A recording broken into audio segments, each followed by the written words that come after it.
At last, it seems like Manchester United is moving towards the right direction. And no, I'm not talking about Benjamin Sesko.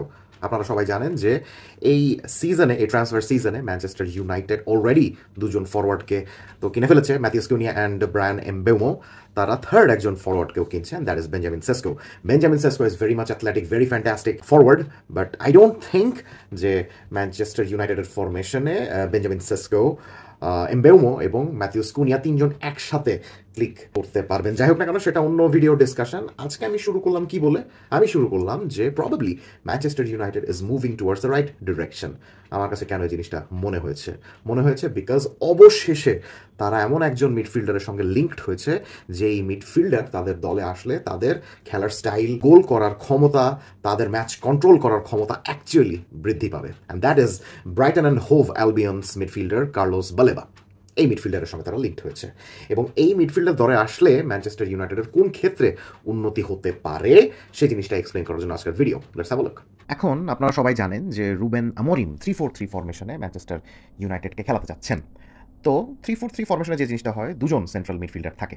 এখন মিডফিল্ডারের কথা যদি আমরা শুরু করি, তো আমার কাছে যেটা মনে হয় যে ম্যানচেস্টার ইউনাইটেডের স্কোয়াডে দুজন এমন মিডফিল্ডার আছে যেই দুজন মিডফিল্ডারের অ্যাবিলিটির সর্বোচ্চটুকু ইউজ করার জন্য যা যা করা দরকার সব কিছু করা উচিত ম্যানচেস্টার ইউনাইটেডের। সেই দুজন মিডফিল্ডার কে? নাম্বার 1 অফকোর্স তাদের ক্যাপ্টেন ব্রুনো ফার্নান্ডেজ, এবং আরেকজন তাদের একাডেমির সাম্প্রতিক সময়ের সবচেয়ে বড় রত্ন কোবি মাইনু।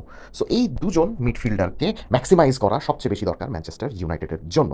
এখন প্রবলেম যেটা হলো, রুবেন আমোরিম 3-4-3 ফরমেশনে খেলালে সেন্ট্রাল মিডফিল্ডে মাত্র দুজন খেলোয়াড় থাকছেন, এবং এই ডাবল পিভটে যদি আপনি একসাথে ব্রুনো ফার্নান্ডেজ এবং কোবি মাইনুকে খেলান, it actually does not work. আপনারা এর আগে আমার ম্যানচেস্টার ইউনাইটেড রিলেটেড যেসব ভিডিওগুলো আছে, সেই ভিডিওগুলো যারা দেখেছেন তারা জানেন যে আমি এই জিনিসটা এক্সপ্লেইন করেছিলাম যে ডাবল পিভটে Bruno Fernandes and Kobbie Mainoo does not work. তাদের সাথে এমন আরেকজন মিডফিল্ডার দরকার যে কিনা একটু ডিফেন্সিভ মাইন্ডেড, যে কিনা মোটামুটি বলটা প্রোগ্রেস করতে পারে এবং খুবই সুন্দর মতো ট্যাকেল, ইন্টারসেপ্ট, এইসব জিনিসপত্রগুলো খুব ভালো মতো করতে পারে। অফকোর্স দুজনের সঙ্গে যদি আরেকজন মিডফিল্ডার যুক্ত হয়, সেক্ষেত্রে কিন্তু ফরমেশনটা 3-4-3 থাকছে না।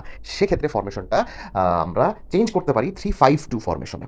তার মানে আপনারা অফকোর্স বুঝতে পারছেন যে আমি এর আগেও যে জিনিসটা এক্সপ্লেইন করেছি, এখনও সেটাই বলবো যে Manchester United should shift to 3-5-2 formation. দুজন ফরওয়ার্ড থাকবে। এই সিজনেই ম্যানচেস্টার ইউনাইটেড তিনজন ফরওয়ার্ডকে কিনেছে নতুন। সো আমার কাছে মনে হয় না যে ম্যানচেস্টার ইউনাইটেড সহসাই 3-4-3 ফরমেশনটা চেঞ্জ করবে, বাট ব্রুনো ফার্নান্ডেজ এবং কোবি মাইনুর এই সর্বোচ্চ ম্যাক্সিমাইজেশন করার জন্য তাদের 3-5-2 ফরমেশনে শিফট করা দরকার। একজন স্ট্রাইকারকে বেঞ্চে বসানো দরকার, সেটা ম্যাথিউস কুনিয়া এবং ব্রায়ান এমবেউমোর মধ্যে একজনকে হতে হবে, because Benjamin Sesko is a proper number 9। So তার সঙ্গে আইদার এমবেউমো বা ম্যাথিউস কুনিয়া এই হবে। এখন এই দুজনের জায়গায় একজন মিডফিল্ডারকে আপনাকে নামাতে হবে যে কিনা মাইনু এবং ব্রুনো ফার্নান্ডেজকে কমপ্লিমেন্ট করবে। সেই একজনকে এক্স্যাক্টলি সেই একজনই কার্লোস বালেবা। এই বালেবা এমন একজন মিডফিল্ডার, সেই মিডফিল্ডারের সামর্থ্য রয়েছে কোবি মাইনু এবং ব্রুনো ফার্নান্ডেজকে ম্যাক্সিমাইজ করার। কোবি মাইনুর খেলা আমরা যতটুকু দেখেছি, আমার কাছে মনে হয়েছে হি excels in a 3-ম্যান midfield. 3-ম্যান মিডফিল্ডে box to box রোলে বাম দিকে as a left central midfielder, এই রোলগুলোতে উনি খুব ভালো মতো খেলতে পারেন। তার শর্ট স্পেসের মধ্যে উনি বল বের করে নিয়ে আসতে পারেন, প্রেস রেজিস্ট্যান্স আছে, কিন্তু অত বেশি অ্যাথলেটিসিজম এবং ওরকম ট্যাকল ইন্টারসেপশন করতে পারেন না, দেখে তারই সাহায্যটা দরকার। আর ওদিকে Bruno Fernandes, he can play in a free role. এখান থেকে উনি তার ক্রিয়েটিভিটিটা দেখাতে পারেন খুব সুন্দরভাবে, এবং ব্রুনো ফার্নান্ডেজের ক্রিয়েটিভিটি এবং কোবি মাইনুর এই রোলটাকে কমপ্লিমেন্ট করার জন্য কার্লোস বালেবাকে এই ধরনের জায়গাগুলোতে খেলতে হবে, যেখানে তিনি সুন্দর মতো ট্যাকল ইন্টারসেপ্ট করতে পারবেন এবং একই সঙ্গে মিডফিল্ডে একটা মাচ নিডেড এনার্জির যোগান দেবেন। সো ম্যানচেস্টার ইউনাইটেড যদি ফরমেশন চেঞ্জ করে 3-5-2 করতে পারে এবং তাদের নতুন কেনা তিনজন ফরওয়ার্ড থেকে একজনকে যদি অন্তত বেঞ্চে বসাইতে পারে, তাহলে I think they are moving towards a right direction. Comment সেকশনে জানিয়ে দিন আপনারা ম্যানচেস্টার ইউনাইটেডের এই নতুন খেলোয়াড়দেরকে নিয়ে কি ভাবছেন, এবং আপনার কাছে কি মনে হয় কার্লোস বালেবা ম্যানচেস্টার ইউনাইটেডে আসবেন কি না। Let's have a discussion.